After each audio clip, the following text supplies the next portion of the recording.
कथा श्यामची आई, लेखक साने गुरुजी. प्रकरण 21. दुर्वाची आजी. आमच्या घरी एक दूरची आजी राहत असे. तिचं नाव द्वारका काकू. आमचे वडील वेगळे झाले तेव्हा ती आमच्याकडे राहण्यास आली. तिचं शेतभात होतं. त्यांची व्यवस्था वडील बघत होते. वडिलांवर तिचा लोभ होता.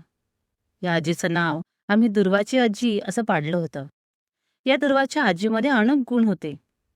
उन्हाळ्यात विहिरीचं पाणी आटून कोल गेलं तर आजी विहिरीत उतरून तपेलीनं पाणी भरायची. रात्री ती शेतावर एकटी राखण करीत. एकदा तर तिनं घरात राखण करत असताना चोर पकडले.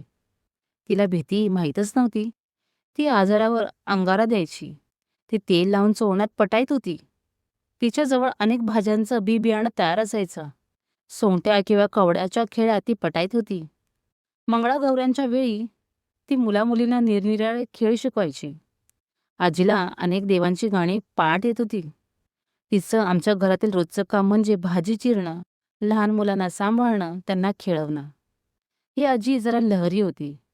भाजणी दळताना जातं जड जातं. कोणाची तरी मदत घ्यावी लागते. म्हणून आईनं आजीला विचारून दुसऱ्या दिवशी भाजणी दळण्याचं ठरवलं होतं. पण आजीला खरे यांच्याकडून बोलावणं आलं आणि ती निघाली. तेव्हा आई चिडली. दोघींचं भांडण झालं. आई म्हणाली, तुम्ही निघालात, मग इथं भाजणी कोण करणार? आजी म्हणाली, मी काय पत्कर घेतला आहे का तुझ्या कामाचा? आई चिडली. अहो, मी कालच विचारलं होतं. तेव्हा तुम्ही म्हणाला उद्या करू, म्हणून मी आज भाजणी काढली. आजीने उत्तर दिलं, हो करणार, मी लोकांकडे काम. तू कोण बोलणार?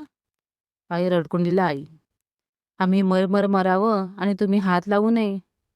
आई आजीची अशी भांडणं नेहमी होत, पण ती फार वेळ टिकत नसं. ते पेल्यातलं वादळ असे. ती थोडा वेळ चाले. जरा वेळानं शांत झालं. आई बोलायची थांबली म्हणून आजीही थांबली. थोड्या वेळानं आईच आजीपाशी गेली. चुकलं म्हणून तिनं लगेच आजीची माफी मागितली. आजी म्हणाली, येशवदे, तू बोललीस म्हणून बोलले. मलाही जोर येतो, मागून वाईट वाटतं. आईनं आजीला चहा करून दिला आणि आजी खरी यांच्याकडे गेली. लाईक करा, शेअर करा, सबस्क्राईब करा. काही वाटलं करा. धन्यवाद.